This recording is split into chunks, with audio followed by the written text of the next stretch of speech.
Assalamu alaikum, hormatly vatandaşlar. Şu gün 2022 yılın 15 yanvarı hepdenin 6. günü siz DVT Türkmen Halkı kanalına hoş geldiniz. Menin bilen şu gün gepleşigime ine Timur Serker'de gatnaşýar. Timur Serker'de siz bizim halkymyz bilen salamlaşyp durasy. Assalamu alaikum, hormatly vatandaşlarım. Hormatly vatandaşlar, sizin bilişiňiz ýaly DVT topory soňum demokratik geňeşiň agzalary bizim halkymyzy 15 ýanwarda ýolary açmak ýürüýüşine çağırdy. Ine erteden bäri bir giýje ýatmadyk, ýa-ni düýün akşama çelli bir ýatsak bir 2 saat ýatandyk. Akşama çelli gepleşikler geçirildi. Şu erteden bäri informasiýa alyp gelip otyr. Türkmenistanyň içinden mümkin size alyansyňyz habaryňyz bardyr. Men size gyýyka ine şu momentda Parij wagty bilen 11 saat 14 minutda ýa-ni ýagdaýlary aýdaýyn. Balkan welaýaty 3-4 adam çykdy, polisler dur, uly bir hereketler görünen ok. Ahal welaýaty, ýa-ni Aşgabat. Aşgabatda usilini ýagdaýlar gaty kyn, ýa-ni hiç kime aýtman, şu gün ýerden açylmaly magazynlar, bazarlar, marketler, talkuçka hemme zat ýapylyp Berdi Muhammedow bütün Türkmenistanyň içine hemmeler ýagdyrdy. Ýa-ni usilini diýdi, häzir içinde ýa-ni polisler, postlarda, polis, MHM, harbuluk, nalogu inspeksiýa, migrasion gulluk, ay şu gulluk var bolsa çykardy şoýra gorkup. Hemme ýerde usilini. Hemme de başlan. Hemme zatlary ýapyp, magazynlara çel ýapyp hiç kime ýa-ni hereket etdiren oklar. Gatwork ýa. Soňky ýepleşigi Berdi Muhammedow Amanow bilen Berdi Muhammedow ýat bilen ok diňe Amanowa gyýryp ýatyr. Amanowam ýa-ni hukukçylyk geňeşiň sekretary haýyş etdi, maňa ruhsat berin, men halky alajak, men oýunlary görkezjek. Sebäbi hemme gulluklar, MHM, polis, prokuratura, haýatlar, hemme gulluklar diýdi. Biz bundan beter edilemiz ok. Biz etjek zadymyzy etdik, indi halk kalsa biz durulýarmyz ok diýip ýa-ni boýun Amanow aýtdy, men bir bulary oýnaýyn halky allaýyn ruhsat aldy Berdi Muhammedowdan. Berdi Muhammedow oňa şey diýdi, her zady men janymy gorar. Men wagty okyan bir zatlar etdi. Bu näme diýär Amanow? Bu Amanow Mar welaýat we Lewak welaýatyna 70 günlük karantina bildi diýär. Özü ön kıyalı dil görkezme, ýaşylyň görkezmesi bar diýip, ol ýaşyl ýanam bunkerde oturan ýaly köşkde gorkup ýatyr, pamperslaryny çarşyp oturup näme etjegini bilen ok. Ola обычный ýagdaýda öýüni normal ýagdaýda dolandyryp bilen ok. Döwlede anada dursun. Bu häzirki ýagdaýda şu pamperslar ýetermi ýetmedi onan bilen ok. Şu Amanow näme etse şonu etsin diýip, ýa-ni şunu döwlediň goramagyny, ýa-ni Türkmenistanyň içindäki hemme hereketler şoňa geçirdi. Amanow näme diýär? Hukukçylyk geňeşiň sekretary Amanow öňkü mekirtilki Mar welaýat bilen Lewak welaýata 70 günlük ýaşylyň görkezmesi bar karantin. Ýene bir gezek Mar welaýat we Lewak welaýatynyň ýaşaýjylaryna ýüzlenýär. Görkezmeler ýüren ok. Karantin şuraya zatlar, karantin ýaly bir güýçli zatlar Türkmenistanyň ykdysadyny, sosial ýagdaýyny, Türkmenistanyň hereketlerini, Türkmenistanyň transportyny, ýol gatnaşyky hemme zat paralizowat etip bilýän zat dil görkezme bilen edilmeýär. Diňe karar bilen, o kararym ofitsialna telewiziýa, watan programmada, gazetlerde çap edilip, şol kararyň esasyna hereketler edilýär. Näçip Berdi Muhammedow beýle eden ok. Näçip Amanow Berdi Muhammedow karar berden ok. Men size aýdaýyn. Sebäbi haçan şo karar beren ýagdaýynda onu her bir adama sosial kömek etmeli borçy derrüp dörýär. O diýmek näme? O diýmek her adama 4.000 manatdan pul geçirmeli bolýar. Çağıjyklary pasobiýany güýçlendirmeli bolýar. Sebäbi her maşgala hereket etmän öýünde oturmaly. Karantin diýmek şol. Karantin diýmek daşary çyksan adamlar köçelerde ölüp ýöler, ýa-ni ölüm köp, Şoň esasında karantin diýip, ýani karantinni proseduru priнимат edilýär. Karantin diýmek, karant diýmek fransuzça 40 bolýar. Karantin diýmek, ýani ors dilinde karantin bolýar, türkmenler şondan alypdyr. Dogrudan karantin diýilýär. Karantin diýmek 40 günläp bir zat ýani durulmaly. Ine şo karantin diýilýär. Ine şu bolsa 70 günlük karantin. Karantin türen bilmänsoň 70 günlük karantin goýýar. Ýoldaş Amanov, men size düşündüreyim. 70 günlük karantin bolmaýar. 70 günlük koronavirusun epidemiyasının ulum ölçülerde aylanýanlygyny Türkmenistanyň esasyna siz 70 günläp sanitarny sanitar düzgünleri boyunça sanitar hareketleri yatırmak diýip rejim ýerýär. Karantende rejim. Sanitarny berkidilen rejimler ýerilýär. Ine şoňa 70 günläp ine sanitarny berkidilen rejim diýip bilýär. Karantin diýmek bolanok. Ine dedim, karantin ýerinde 70 günlük şul mary bilen lewap halkyny blokiýat eder ýaly. Şular hiç ýere çyk bilmeli ýaly.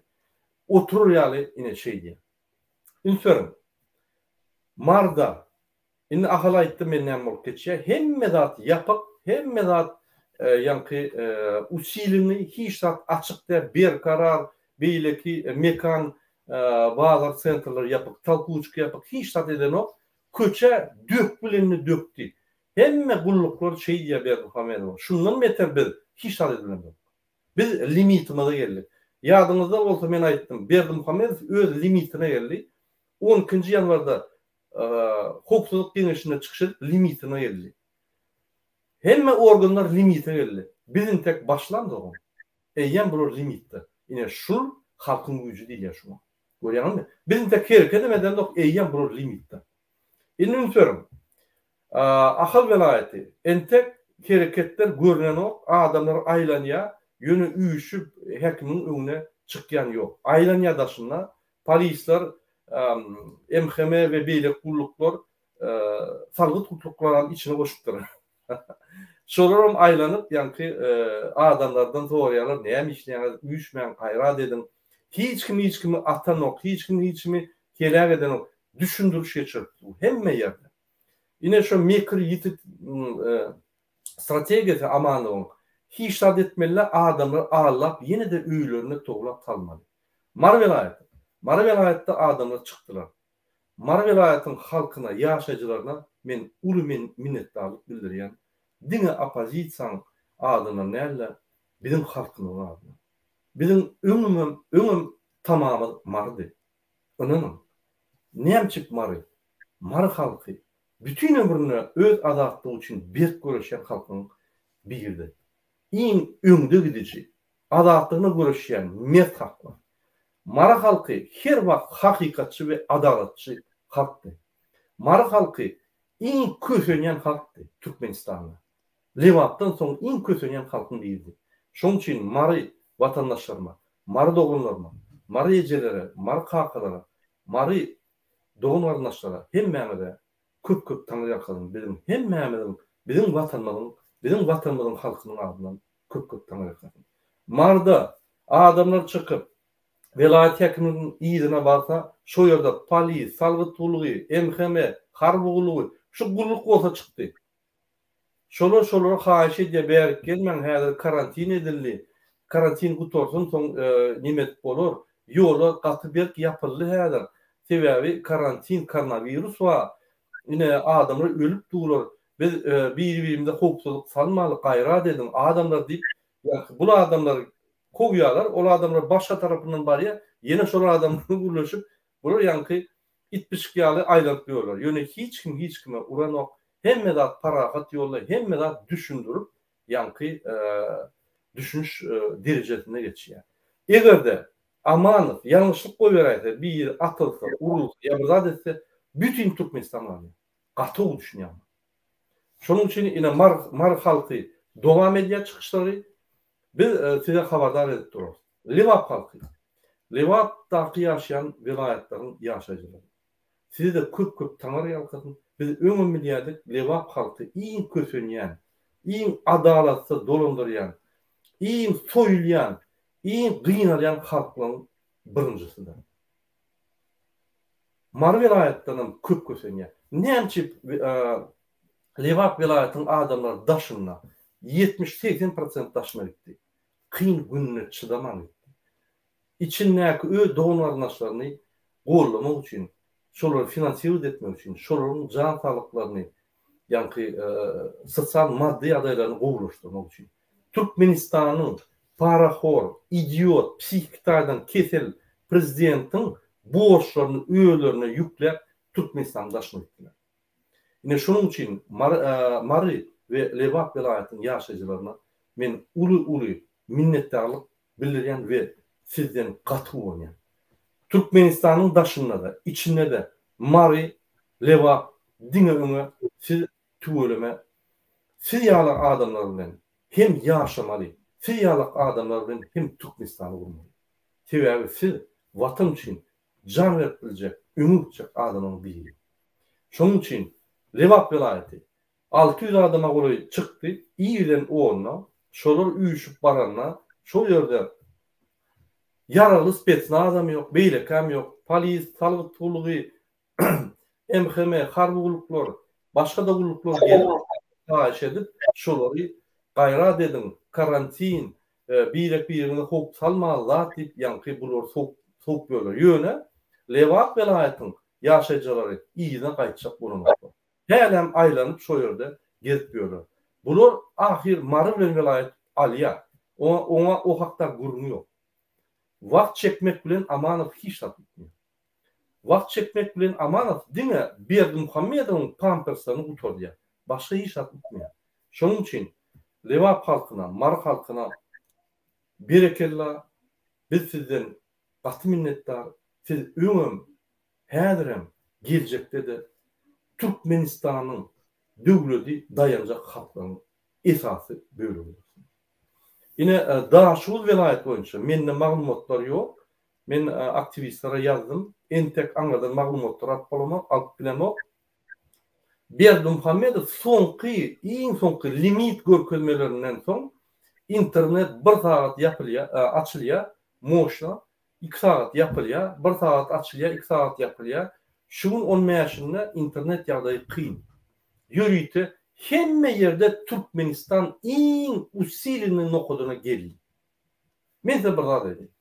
Yine haçanda siz turnikda şeyde kalsanız, yine şu noktada dursanız, näçe wagt durup bilersiniz? Aýdym şunu. Köp durup bilmersiniz. Siz durursanız bir 10 minut, 20 minut, soň elleriniz ýa-da 5 günler turup bilmersiniz.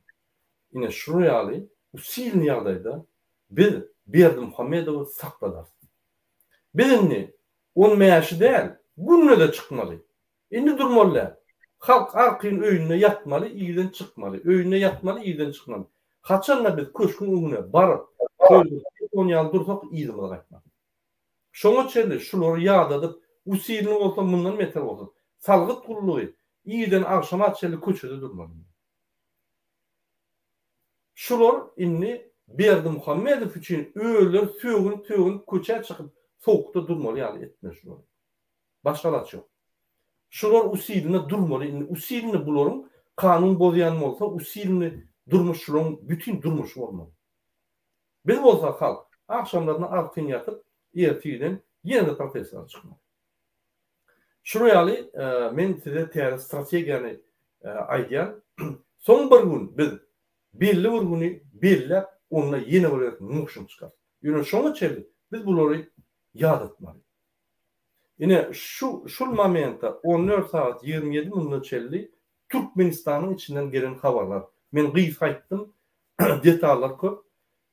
Türkmenistanyň daşı boýunça bilşine diýär dün İstanbul aeroportuna 60'a ola 70'e ola adam boldy. Bizim aktivistlerimiz boldy. Ýatdylar şo ýerde. Häzir IFI'den habarlaşdym, adamlar üýüşüp başlady şo ýerde.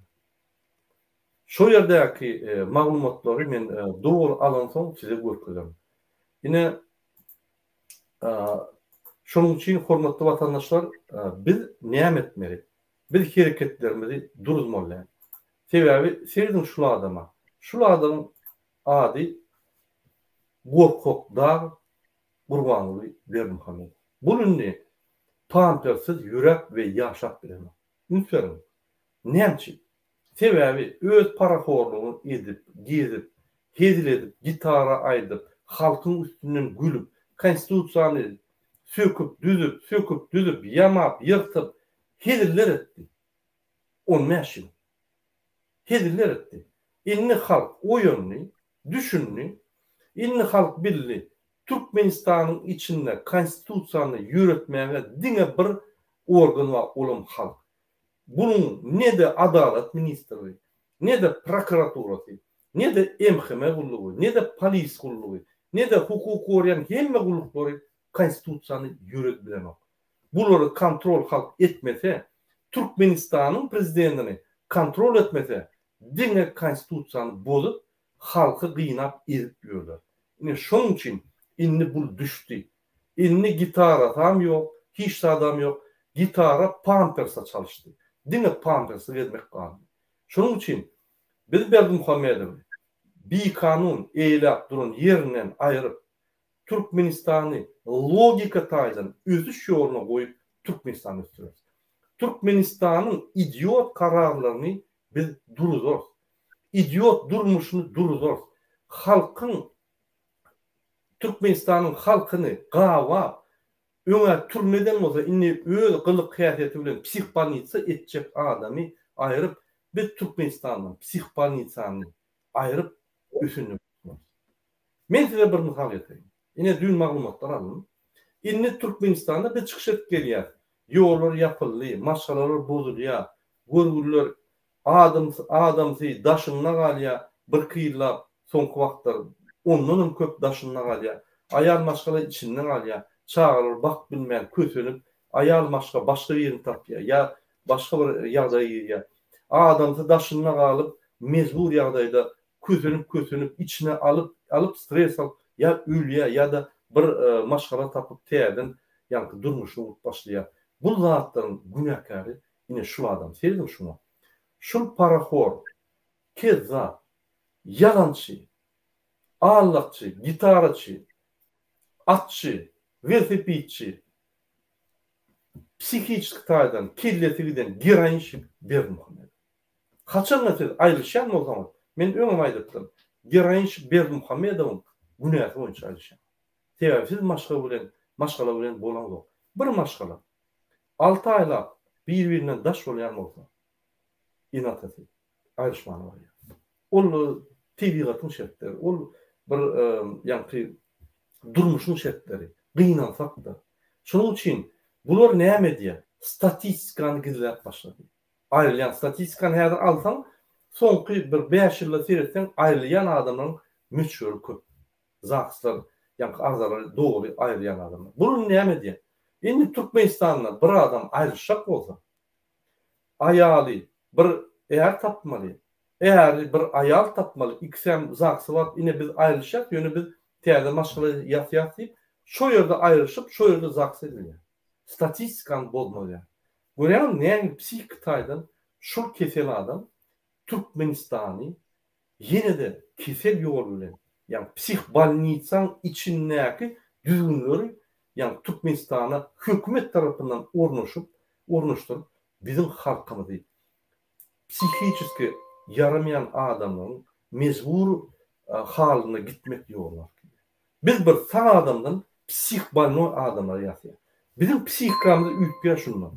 Täme aýdýan zatlar, edýän zatlary ol 80-nji ýyllardaky kommunistik partiýanyň strategiýasy, ýa-ni propagandasyny olam däl, diňe şonalan bolsa, olam tek ýa-ni gowy dese, o ýerde halky sirýadylar, ýa-ni işleyen halka üns berilýärdi. Bu şo ýerden esasy propagandany hramyň üstünden alıp, üstüne de öz bihepetçiligini, öz idiotçylygyny, öz psihik taýdan pestigini, öz ýa-ni jellatlygyny, özüniň wyjdansyz, namysyz karakteristikalarını öz siýasatyna goşup, bir kompleksli, bir yaramayan adam, ulu halkyň içinde özüni alıp bak bilmeyen adam yine şu zatlar ulanıp Türkmenistan'ın içki daşkı siyasetini görüyor.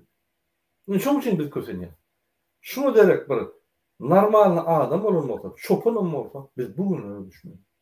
Şoň üçin men size her wagt aýdýan. O yaşajakmy? Bahal durmuş arzu edýärmi? Şol arzularyň hasyl bolsunmy? Velayetden ýol açylsynmy? Türkmenistan daşyna arkyň çykyp, arkyň girjek boljak bolan ýollar açylsynmy? Türkmenistanyň içinde arkyň işler, ýa-ni biznese, telekeçiligi, daýhançylyk, kärhançylyk, näme etsen şonu etjek boljak bolýarmy? Hawa. Çık ýol. Al şu haklaryny. Türkmenistanyň konstitusiýasyny işlet. Gökköt hukuk gorayan gurumalaryna nähil Türkmenistanyň konstitusiýasy işlemeli. Şolardan talap et. Şolary konstitusiýa salla, şolary işletmesen bular hökümet bolup bir idiot düzgünleri çıkarıp bizi idiot ýa-ni düzgünleri şertlere mecbur edýärler. Näme o? Düýünden atyrsal etmeli. Düýünden ýok bolýmeli. Sen öz psihiki kelläňdäki tarakanlary ýygnaman, şu tarakanyň üstüne düzgünler düzüp bizi özüň ýaly idiot etjek bolýar. Stop diýmeli. Boldy. Doýduk. Dolandyr bilen on mäşir. Näme gazandyň? Manadan konvertasiýasy ýok. Ýollar gününden ýapylýar. Türkmenistanyň içindäki ykdysadyýat öllü. Türkmenistanyň içinden konstitusiýa ýatyn çykarly. Türkmenistanyň içine kalk edildi. Başka da göremiyorum. Şoň üçin hormatly vatandaşlar, men ine sözü Timur'a berýän. Siz de Türkmenistanyň habar alyp durýan bolsaňyz ýazyn. Men ekrana goýarym häzir. Biz de Türkmenistanyň bolýan size aýdar. Sebebi Erwet bolsun, adamlar çıkmasın, gowy bolsun, o bizim durmuşumuz. Biz şonu beýan edip sizinle açyk hakykat aýtmaly. Biz sizin hakyky durmuşuňyzy gözelledip, zat edip, Allah, awan fiýaly, Berdimuhammed fiýaly adamlar der. Biz hakykatçy, adalatçy. Bolanokmy, bolanok, bolýan. Çykýarmy, çykýar, çykmasak çykmaýar. Gerekdämi onu hemmemiz durýar. Biz şo ýolanlar ýa. Anyk, prozrançny edýän işimizi öňünden aýdyp, hiç zat gizlemen, açyk hereket edýär. Sebebi arkamızda adalat, hakykat we agzybirlik dur. Şoň üçin biz sizin arkaňyzda, biz sizin bilen, biz sizin aýdýan sözlerinizi biz geçirip. Timur size söz berýän, şu geçen wakalar boýunça näme diýjek bolýar, näme informasiýaňyz bolsa paýlaşyň ýa-da halkymyza näme maslahat berýäňiz paýlaşyň. Köp sağ olun söz berýän üçin. Ne görseňiz bugün 10 ýaşynjy ýyl bar, näme Lebap vilayaty parahatçylyk protestine çykdylar we Mary vilayaty çykdy hawa. Altan vilayatyna 4 adam çykdy hawa. Aşgabatda çykdylar. Ýöne bizde de şol taşgol bardy, habar ýok.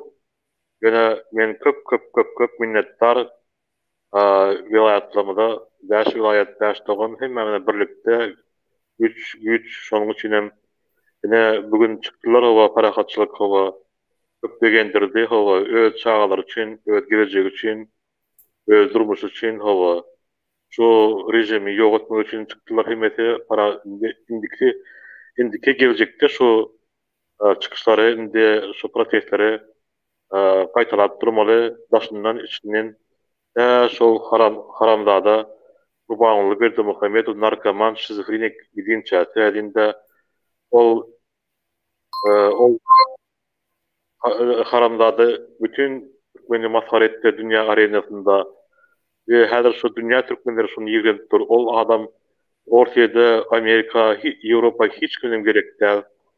O diňe etýän işleri absurdlyk, diňe etýän işleri mazharaçylyk. Türkmen ilimizi watanymyz çökürip durýar. Indi Türkmenistany sataýmak kaldy. Indi halk Türkmenistanda azal kaldy. Onuň berdinden hawa. Onuň üçin indi özü näme etjegini bilmän, halkdan gorkup beýleki ministrlere aýtýan ministrlere indi onuň aýdyny edenok. Köp sağ olsun, köp minnetdar şol käbir prikožişkärlerine köpsi indi şol haram näme Gurbanly Berdimuhammedyň aýdanyny edenok. Hakym tarapyna geçti.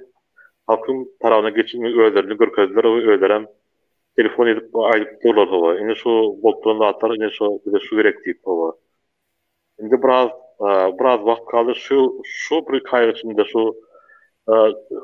şu parakat çıkışlamız bilen biz yeňer hemme tarapdan herekete ederiz.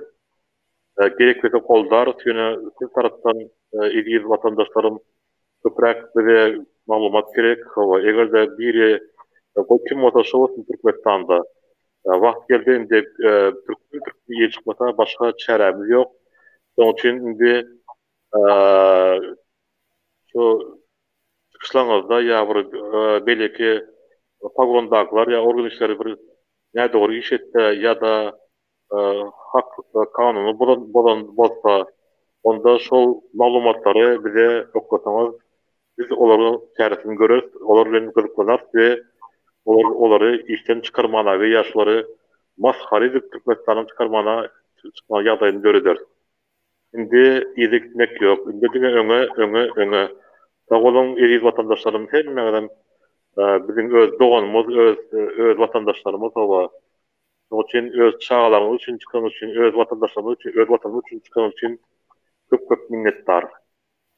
Yine bize indi vakt geldi, birleşmeye vakt geldi. Yine biz birleştik, birleşen doğrusu netik kota birlikte hem de onar olsam, yeňersem, edersem, Türkmenistan'ı güllep, östürürsem. Sağ olun.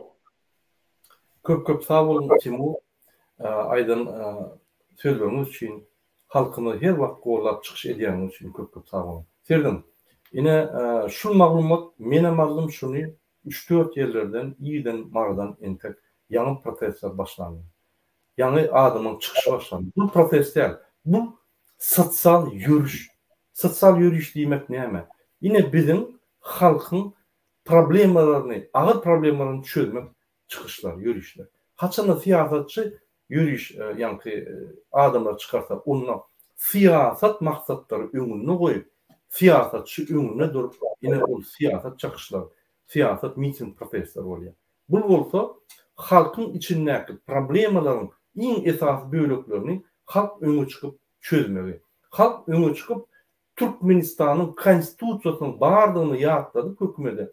Şoları konstitusiya yani içine salıp işledip şoların konstitusiyasını Türkmenistan konstitusiyasına hormat koydurmalı boldy.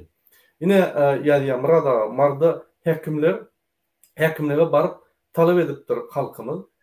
Talep edip başlattır. Hekimlerin işgalleri emhime polis derrüv üyüşüp bu meselede migrasiya barın diye migrasiyada hekimlere koy berýänmişler. İnternetten gatkydypdyr. Gaty doğru diýdi sebäbi menim şu maglumatlara aldım. Üyüşüp bular bar ya hekimlikten migrasiya iberýär. Migrasiya barýar, migrasiyada yine hekimligi iberýär. Futbol oynaya. Yine şu Berdi Muhammedowyň edil en güýçli idiot siyaseti. Şunu Amanow bolýar. Biz Amanow'a näçe käýýär sebäp Amanow mikirtirki halk oynap wagt üýmemek bilen. Ol bir zada düşünelim. Biz gatnar aňary bäri ahir durur. Ýöne Berdi Muhammedowyň pantertlary oturup. Onda näçek? Şunun için yine şuraya oynayacaklar edil levaum şeyler. Yine migrasiya var, migrasiya yaptı diye bizde günah yok. Biz yani hiç tak çözen de yok. Berdi Muhammedov migrasiya oldu. Migrasiya var ama migrasiya yine hekimleri var deyip yani iki tarafta futbol oynayan halkı topyalı yani oyra böyle uğruttu. Hurmatly vatandaşlar. Bu gatı doğru. Yalnızca da bir yer olam doğru maglumat. Sakar, Farad, Sayat, Garabek, Halaç şu taraflarda postlar berkidildi adamlar goýgan oklar internet yapýarlar migrasiya uluguna habar tutun şo ýerden habar alıp geçin. Men öňüm diýdim. Görýäňmi bular näme diýdi? Indi bu vilayetden o vilayete gitjek bolsam daşary ýurda giden ýaly migrasiya var ruhsat almady. Bular doğrudan idiot. Biz yine şuraya yürüyüşler edip şunun idiotluğunun çeğini kesitleyelim. Anladın mı? Çeğini kesitleyenmede biz düşünüyoruz. Yine aklımız yetiyor. Şunu ayırmasak bu olmuyor. Bunlar bize hiç vakt durmuş vermez. Bunlar bizim çağrımada da durmuş vermez. Bunlar değil mi? haramlyk, paraxorluk edip ýaşap ne öz çağlaryny bakty ederler, ne Türkmenistany üstürürler, ne halka bak getirirler. Yine şonu kesitlemek için şuryalı zandirovanya diýär, ýa-ni et görýärse, zandaj edýärse bilýär. Haýsy nokuda çeli şular idiot. Şuryalı kriz ýagdaýlary bolanlar şular nähili wapşe reaksiýalar näme biljek. Haýsy nokuda çeli bular idiot hereketlerini ederler. Men size aýdaýyn. Buların idiot limit nokotları ýok. Anladın?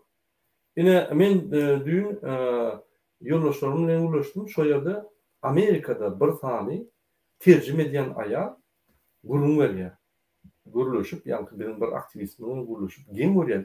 Şuraya adam varken Türkmenistan'a. Sizin hükümetiniz geldi. Men şu yerde neytarlı perivodçuk oldum. Ular neyme idiot mi? Ulun bir yan sorukları, ulun soruyan zatları Amerika hükümetinin bir idiot diyemeden olur. Şoru yani idagalık idiotlar ne dövlet dolan biledi gen görüp yankı durman şun bir saat köşüştürmeli oldu. Yine şoru yani bizim yolbaşçılarının Türkmenistan'ın hükümetinin yolbaşçıları dine vepalı olan dine idiotluğun derecesinin yukarı olan şun yankı yukarı dereceli idiotları alıp Türkmenistan'ın prezidenti öz idiot toporunu yapar. Öz idiot psikikaydan kesel çözgütleri, görkezmeler berip Türkmen halkını psikbanitsa akil otuyor. Türkmenistan'ın psikbanitsa yatak otuyor. Şunun için biz Türkmenistan'la edepli, payhatlı, arasa, adalatlı, asudalı adamın bağırdığını tek görkezmeyi. Biz normal adam. Biz yanlış olmalar, hareket edemediler. Biz din öpümü var mı? Yine şurada bir soru oldu. Devlet Bayhan yalak adamların benim işimi. Olur ömrüne hiç kalanık görmedi.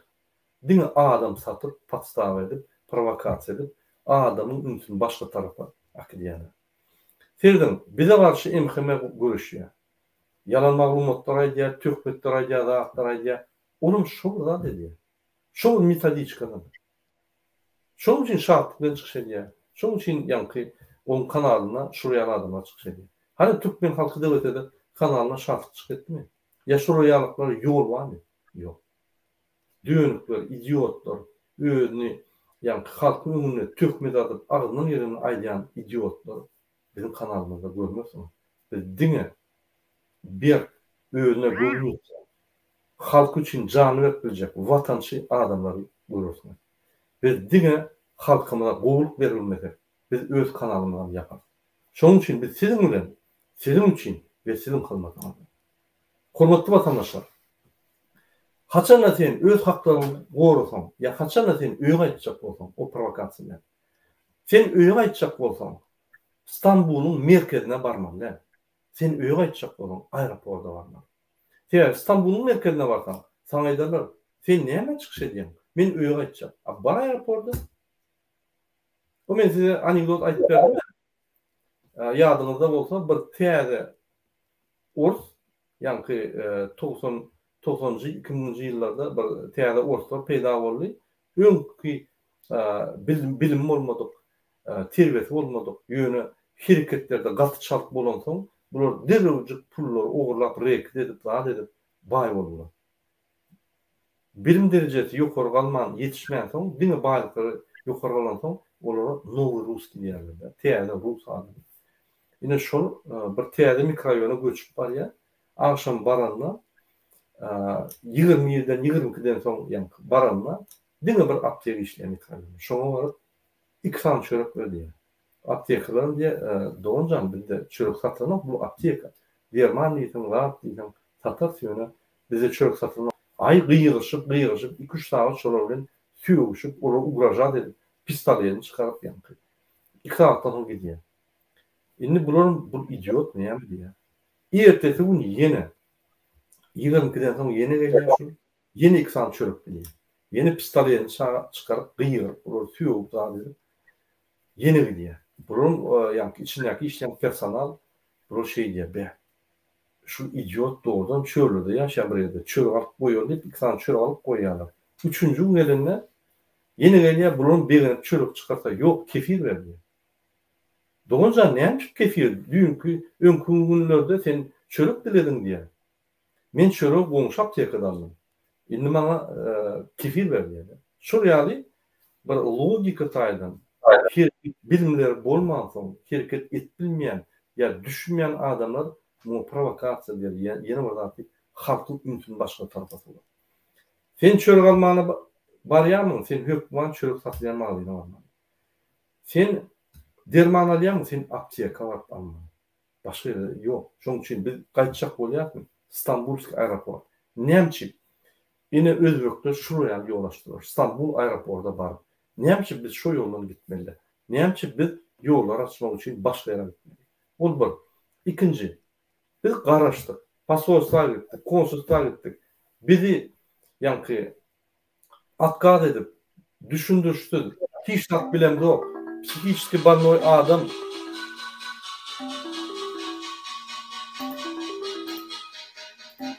hiç ki bana adamdan sonra yankı yok orada. Biz bilen de o. Biz dine para hor. Şon beriyen gör kölmelerini ulanıp biz sizden dine pul almak bilen Raşit Meredov ikimiz biz sizden pul alıp yaratı ölümün Raşit Meredov'u veriyer. Biz sizin üstünden kazanmasak hükümetin pulu hiç tat deyip şöyle oturun pasola konsola bizim problemamızı çözün. Olar yürütülüştürün spisi gelip ona kim köp pul veren olsa şonduktılar.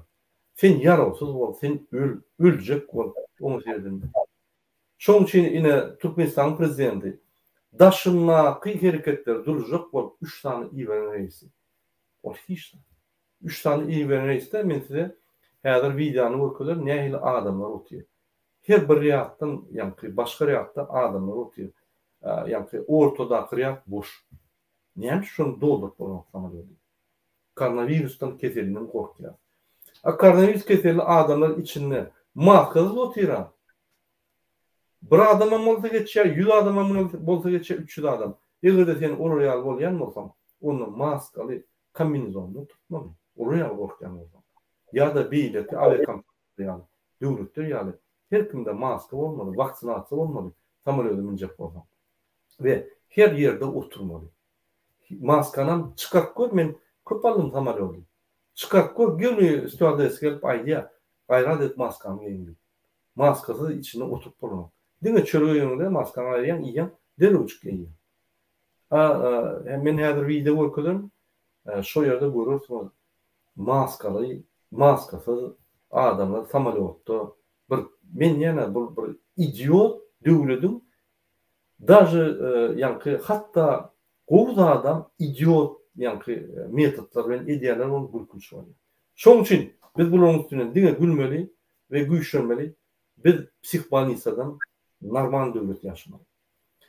Timur, men size bir soru bolajak bolýan. Siz näme pikir edýäňiz? Şu Türkmenistanyň hökümetindäki oturan ýolbaşçy psihiktardan yaramayan bolsa, näçe ýanyna adamlar şunu aýdanok. Ya şuly, sen kabinet ministri gelme. Sen banysan, ol Gyzylarbatda gurulyp ýör. Ýürütülüşden psihik banysa. Sen şu ýerde otur.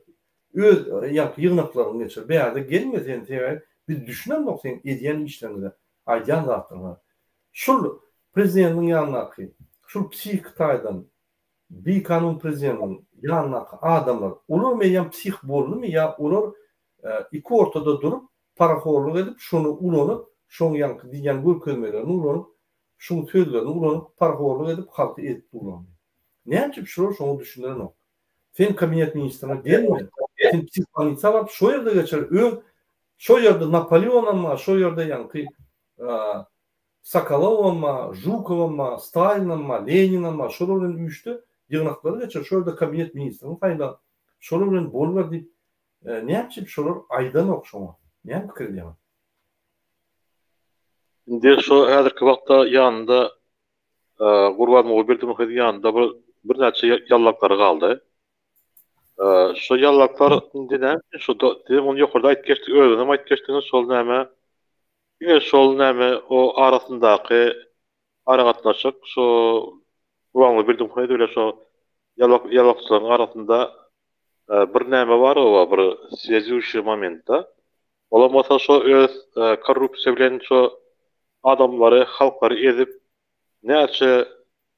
näçe pul kazanıp, näçe milyonlarça pul kazanıp hoşu şoň üçin özünde onu goldanmasa özüniň şu herki halk ýoşuşdan aýak alyp başlady, şu hemme atary ma'lum bolar diýip gorkup, özlerinden gorkup şol haramdagy olaram goldap durýar. Bir näçe adam bar o.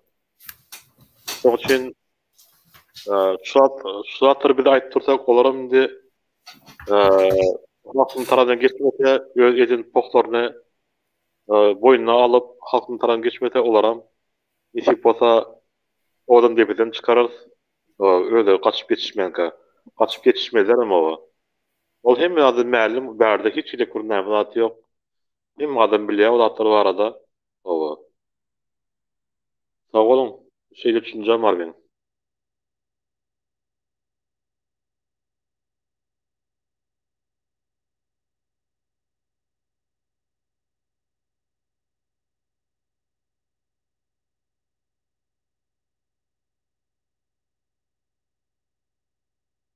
Başlan maňa geldi. Men hukman maglumatlar gelip dur, men onu abrabotka edip geçişem ok. Şoň üçin biz häzir efirde bu toros ýene bir näçe wagtdan ýenedir. Siz bizim kanallarymyzda informasiýa öňünden efirler goýular. Şurada wagt berilenler. Seyredip durun. Biz 17:00'da jemleýici efirimizi edip Türkmenistanyň içinde ve İstanbul'daki bolýan ýürüýüşleri biz netijelerini çıkarar. Sizin bilen maslahatlaşıp, size hemme hakikat aýdyp, sizden öz maslahatlaryňyzy dinläp biz soň dowam eder. Hormatly vatandaşlar, ýine seyredin. Eger ünsürek gören bolsaňyz, 2022-nji ýylyň ýene 15 ýanwar geldi. Näme ýükedi? Gelin ünsüren seyredin. Bir ýarym ýyl olam 2020-nji ýylyň may aýyny, ýul aýlary näme bady? Üstünlük göçüldü gezende. Üstünlük wagty polis gelip, MHM gelip bakyp ýerdi. Şo ýerde öz hakyny gowrajak bolsaň üstüne gelýär. Näme şunyň arza däl. Ýadyňyzda bolsa. Türkmenistanyň prezidenti aýdymlar aýdyp, gitarada çalyp, halkyna ölüp ýatyr. Bunun halka aňarda dursun. Öz ýanky keypleri bilen hökümetde paça ýaly gelip. Ýadyňyzda bolsa. Kabinet ministrde şeýle tüýüp, men seni beýdim. Hani sen jogap berdi. Oň sesini eşitdim, özüň gorkýar. Inni ýadyňyzda bolsa biz şo zatlar tanqid edip, halkymyza düşündirip, halkymyň gahary inni ol kabinet ministrde ýa ol bul aýrylsa, maskarasyny berip, mertebesini açyryp, ruhuny açyryp, bütün halky görkezip, halky gorkutup, oraya skemara yatırıldı. Onu biz yatırdık. Görkezdik. Şöyle ministrler, şöyle adamlar, halkımızı görkezdik. Niýeden biz gorkak? Ine şu ýaly Hramow ýaly haramdarlar şu ýaly spektakllar gurup, bizim halkymyzy gorkutup, Türkmenistanyň prezidentam oň üstünden, halkyň üstünden gülüp, mertebelerini açyryp, ruhlaryny açyryp şeýdi. İkinci, biz Türkmenistanyň adam haklaryny öňe goýup, adamlar konstitusiýanyň haklaryny düşündirip, adamlara bilim, jemgyýet bilimlerini verdik.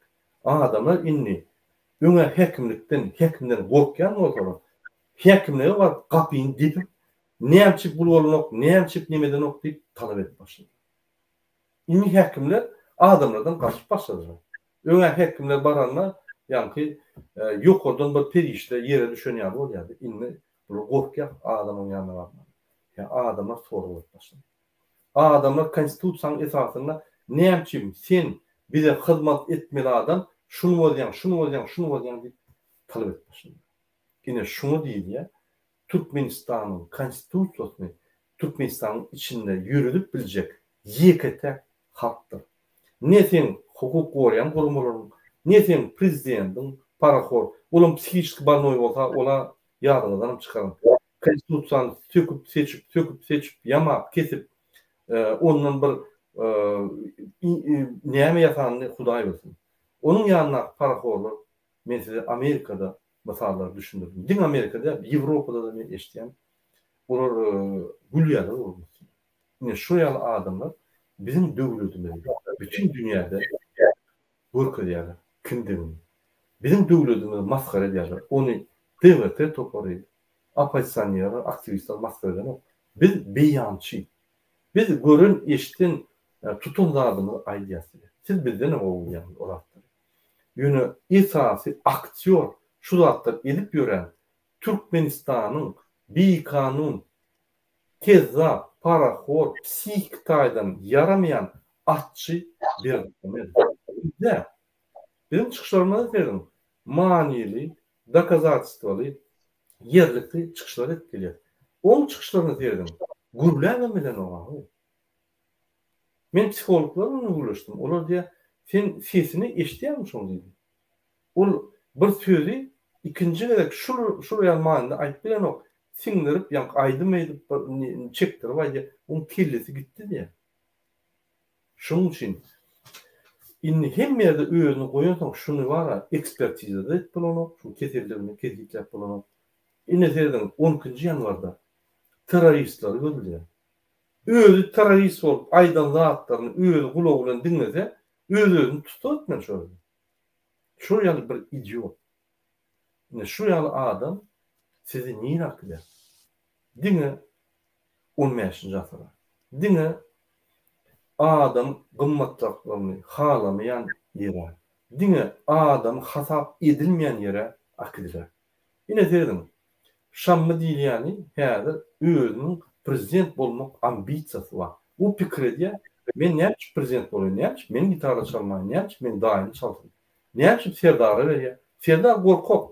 Men öne halkam vurup bilen gamçylak diýen. Men bolmaly. Şu goýunlaryň ýa hojaýyny. Şeýle pikirde. Egerde biz dymkyrada otursak, biz konstitusiýany ýöretmesek, şular bizi basyp alýar. Basyp gelipdi. Men şoň üçin ýa çykyn, haklaryňyzy talap edin. Prokuratura, MHM, polis, suwutlar, gazetler hemmäňiz sizem şu halkyň adamlar, sizem şu döwletde ýaşaýan. Inanyň şu taýak halka degip dursa, erti sen doguňa, garnaşyna, çağana öýüňe der. Inanyň. Men durmuşum gowudur. Mende bu ýaly problemi ýok, bolmadym. Sizde problemi şol häzir. Risk var, ulu risk var, şu problemler sizin öýüňizde çıkar şu. Prokuratura, MHM, polis, haruluk, size düşünür yani. Halk kalanına, halk öz adatlığın alanına sizin hem adatlığınız var ya. Berdim Hamedov önüne. Eğer de siz gurlap bilmeseniz, öyle alıyor halk. Ada verme, kara açın. Aynı bir kanun görkezme mena edilecekka ýöne men aýtdym diýip aýtmaň geçiverin diýip boldy. Şoňa siz işinizi gol bitirdiňiz. Ine hormatly watandaşlar, şu üýtgeşikler bir kiçik meçhurdaki aýdýan üýtgeşiklerden eýýan boldy. Şunu söyledim. Berdim Hamedov kezzap gitarasyna aňarda goýdy. Indi kabinet ministri getirine san tehnologiýalar bir toparlatdylar, diňe howpsuzlyk ýeňeşini geçirip özüni, can sağlığını ve doğumlarındaşlar näil gorar ham, haýsy kezzapları, daş döwrüne kezzaplaryň badyny bilýär, haýsy kezzap men alıp türmeye bassam, beýikler gorkar ýaly, halka gorkan ok, kezzaplar gorkup, men bi-kanun görkezmelerimi edir ýaly, ýa şonu pikir edýär. Bu halkyň ötüşi, halkyň öňdäki meýilnamalary, ýa halkyň hal maliyadaýyny haddi maddi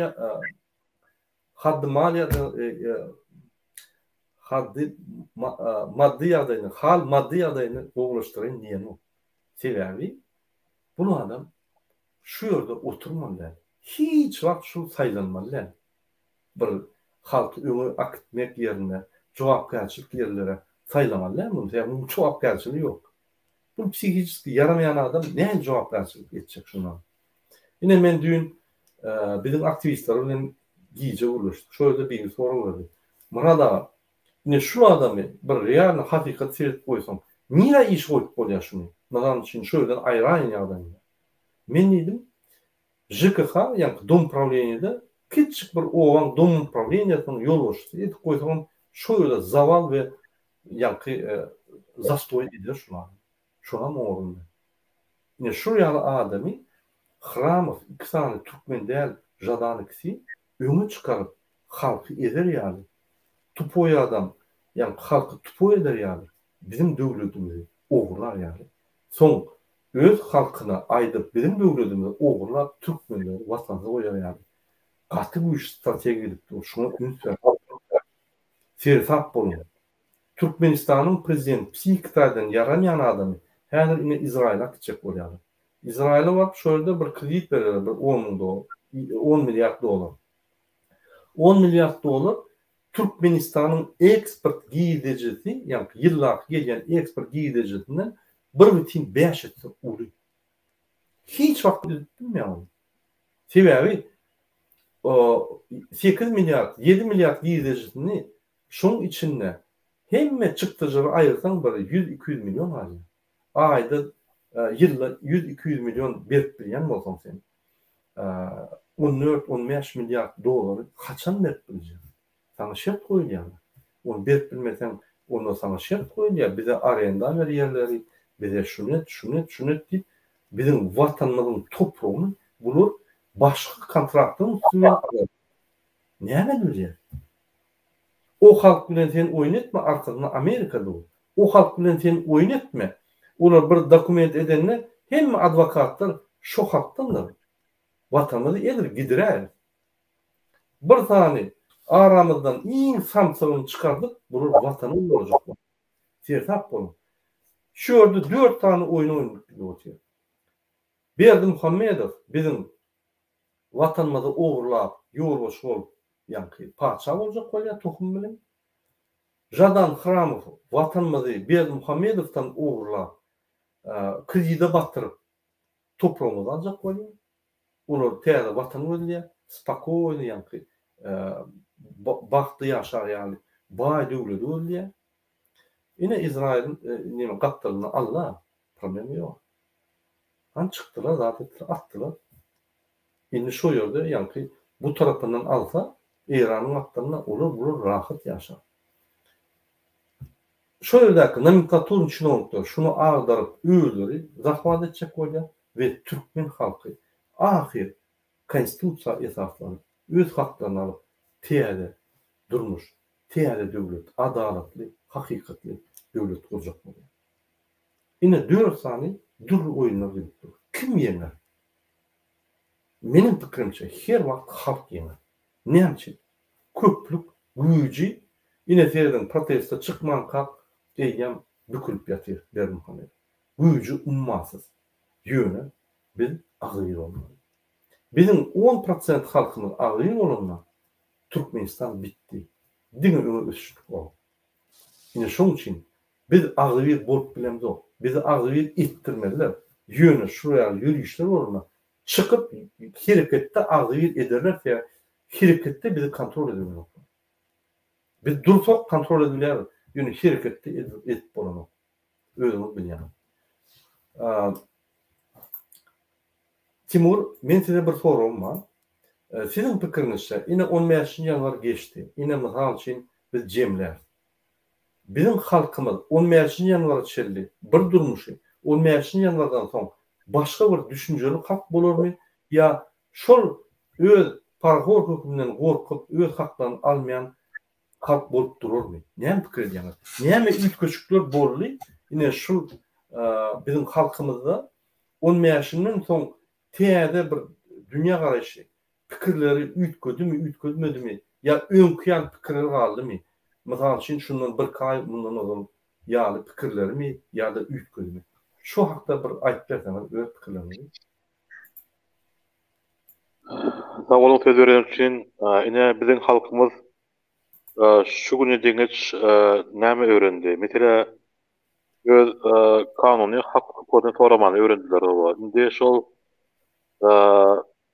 hakimlige barmany gorkman, hakimlige gatnap durlar we öz hak hukukyny talap edip durlar.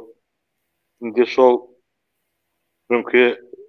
mesela bir ýol bilen şu hakimliň öňüne çykmany orkan adamlar indi bugün yüzläp, 600läp çykdylar Dewap vilayatynda hawa. Indi häkimler şu halkdan gorkup başlady. Indi şol içindäki biziň öz vatandaşlarymız şol baran wagtynda kagaz ýazyp, näme islegini aýdyp, ondan soň şoň kopýasyny alyp we şol kopýasy şol nämeni indi häkimlige işlemene mejbur edip durlar. Owa. Ol mesela şol häkimlik işlemete ýa-şoň aýdan diýenleri bolmasa, ýalanlar bolmasa onda kanun boýunça her bir türkmen grajdany prokuratura ýazyp bilýär we prokuraturadan talap edip bilýär şol öz hak hukugyny. Indi owalarda, raýonlarda, oblastlarda owa vilayatlamazda hem ýerde indi adamlar gözüni açdylar owa. Indi şol mesela şol adam iş öýün mesela öň bilmeýärler şol. Näme bilen opdur şol hawa şo konstitusiýany hawa. Indi şol köpse konstitusiýany Türkmenistan konstitusiýasyny hiç wagt okamady, häzir okap. Hawa şo köp tatlary öğrendiler. Indi gelecekte nitip bota ýoş-ýoşdan öňüne düşdik bor täzinde şeýle bugün 600 adam ýete milyon adam ahli halk bolup şu Türkmenistany nitip bota ýetkizdiler. Täzinde bizim bärden golda berip durýar, günde çykyşlarymyz bilen aýdyp berip durýar. Ýa-da şo Türkmenistan içinde öz vatandaşlarymız, öz doganlarymız hawa beş vilayet, beş dogan diýär hawa, tapawdy ýok. Haýsy vilayatdan bir näme dogry bolsa ýa-bir şol adam şu öz hak hukukyny talap eden wagtynda häkimlikde ýa şoňa polis işleri zarar berse ýa häkimlikden sonra bir näme bir badak talgary aýaklaryna onda şol adamlaryň atlaryny we kimdigini bize aýan etse bizim şu adamy masgarasyny çykarma ýagdaýymyz bar o. Goldamana biziň ýagdaýymyz öz vatandaşlaryny goldamana biziň ýagdaýlarymyz bar. Şoň üçin içindäki indi häzirim şol içinde bolup duran zatlar içindäki Türkmenistan içinde bolup duran zatlary biz habar alyp durýar. Indi şol biziň meniň ýene bir haýyşym bar, öz vatandaşlarymyzdan olamasa şol aktiv olmak. Birde kanun boldumy ýazmaly. Birde kanun boldumy ýa bir ýügüne iş edildimi ýa bir şol näme polisi nämeni bolsa kanun bolsa ýa organ işleri başga organ işleri kanun bolýarynda olary hemmesini näme edip ýazyp alyp bize göndermeli we şunu düýünü kökünden ýolmaly. Şeýdip ine şeýle bir ýagdaý bolup durdy şol halklarymyz öğrendi o. Şol Atıda görüşmeni öğrendiler. Indi gelecekte eğer de şu halk şu güçüne gitti mesela indi oları işlemeyecek adamım işletse böyle. Dediğinde mesela 100 adam vardı hakimlere öz kanunu hak hukukunu talep edip olan etmese olar yani şu hakimden kaçmasalar şimdi şöyle dursalar o şu video audio yazıp verip dursalar olan bütün dünya görse onu etmese bolmaz ederlerim. Yollarım ütkerem Türkmen o. Şu girişimiz bizimki doğru, yolumuz doğru, hakkımız doğru, etken hareketlerimiz arasında o. Onun için güç kaynağı birleşikte, güç kaynağı birlikte, bu halk bulup birlikte ayağa kalkan, halk bulup birlikte hareket etsek, hiç problem olmaz. Bizim öz çağlamız, Naşar yurtta olanın problemisi olmaz. O hem bir atlar nämediler o çöldüler o. Oldu ki birlikte o. Yani şu halkam şeydip öz kanunu hak hukukunu talep ettirse şimdi derdi nämede mi kalmadı? Derdi korrupsiyada mı kalmadı? Eğer de bir adam korrupsiya, bir adam bir manat sorat adam ya bir onam şunu düğünün yolmalı o düğünün. Bu adam Türkmenistan'da yaşatmaz der o. Korrupsiya bolmalı der Türkmenistan. Şu korrupsiyanın bizi şey öz halkımızla birlikte yegin bilet olur. Boşluklar.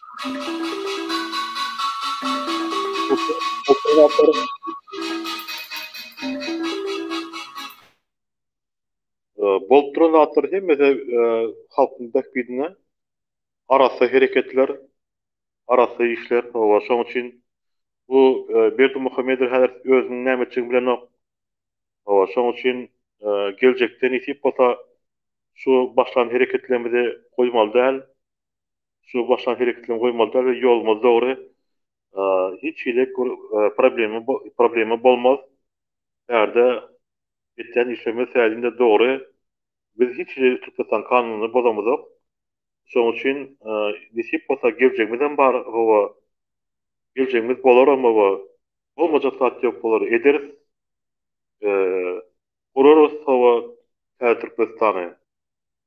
Nisip bolsa Allah bizim ýolumyzy açdy. Ýoşuşdan hawa şu zatlar bolmaly. Bundan bir 10 ýyl bundan 20 ýyl bundan bolmaly şu zatlar. Hani senin de bir gijek boldy. Onda da Hudaýa şükür aratyş taklapdys halk bilen de geljegimiz bar. Sag bolun. Sağ olun köp Timur. Ine bizim açık firmady ýa-ni çepekçiler diýä, ýarlakçylar diýä, MHM'ler atak edýärler diýä, bulur Türkmenistan prezident bulur çodurdy bizim firmada. Ýöne biz görüşlerimiz dowam ederiz. Berdimuhammedow raslablyatsiya etmeliler bir hükman ýeňer. Türkmen halky ýaly güýçli, Türkmen halky ýaly agzybir halklar ağır. Biz agzybirlerimizi çykaryp görkezmeli. Biz hereketlerde görkezmeli şoň üçin. Hormatly vatandaşlar, Ferdim, edir 1,5 ýyllar üýtgen zat köp boldy. Indi gününden Türkmenistan diňe gowy ýoly bar ýa. Bizim gowy ýola barýan ýolumyz parahatly. Hiç yararsız, parahatly we kanunly. Arkamyzda Türkmenistanyň konstitusiýasy we bütün dünýäniň adam hukugyny goraýan jarnama durundy. Şoň üçin bizi hemme döwletler gorlar. Biz diňe öňe çykyp halk çykanlygy görkezsek, derrew döwletler baş edip diktatora stop diýerler. Şoň üçin bize şol aýrytlaýardy güýçlere. Men haýyş edýän hemme vilayetlerde ýaşaýanlar. Şol taryhy hereketlerde gyrda durup nabuldatyl bolmaň, seyrediji bolmaň. Ol bir topar ýarlaklara ünsürme, wagtymyz geldi. Halkyň içindäki mer arasy adalatly, asudaly adamlar ýöne çykmaly. Gyrda durup, ay mene orta çykyp nimedir ýa hiç kılat diýmeli. Bizim wagtymyz geldi. Biz eğer goramasak watanymyzy gorajak bolmaz. Anam. Bir topar ýarlaklar görüp dursalar, halky watany psihbanow bilen bir tarapa akýar. Olaň akýan tarapy olmaýar. Olmaýar arasynda tergamçylar, gülüşmeli. Şoň üçin konstitusiýany ýürütjek bolmaly. Kanunlary talap etmeli. Ýeketek Türkmenistanyň içinde konstitusiýany ýürütüljek we talap ediljek adamlar diňe harpdyr. Ne Türkmenistanyň psihbanow prezidenti, ne Türkmenistanyň içindäki hukuk goraýan, hukuky bozýan organlar orny. Gördüňiz de näme diýär? Bizim halkymyzy köse bir kanun ýagdaýynda ýollar ýapyp, ola ýokarda psihbanow koronavirus Türkmenistanda ýok diýär. Onuň hukukçylyk geňeşiniň sekretary karantinniýe bular bir edýän işlerini bilen oklar sebäbi sistem işlerini. Her ýerde paraxorluk bilen bir logika ýok. Bular edýän işlerini hereketlenme. Şoň üçin şu bilen näme duruşmuşok? Ay mene bilen bolsa ölse ýykylsa niýden ölürem ýykylar. Ýöne şu ölse ýykylsa şoň tolkuny gelip çenemak diýär. Ýalňa çykan şoň. Şoň üçin häzirçe firmamyzy torýak, biz ýene de 17:00 Paris wagty bilen 20:00 Aşgabat wagty bilen 19:00 İstanbul wagty bilen çykyp netijeler berler. Gazanyň netijelerini näme bolup geçti şu günkü ýörüşler diýip biz ýörüşde efir eder. Bizim efirlerimizde seyredip durun. Şunun bilen efirimiz torýar. Timur, siz hoşlaşyp bilersiňiz wagtynça bizim watandaşlarymyz. Vatandaşlarym sag bolun köp ýolumyz dogry, Hareketimiz doğru, gelecek yerimiz belli. Dine öňe. Sağ olun. Sağ olun. Köp Timur. Diňe Türkmenistan. Sağ olun.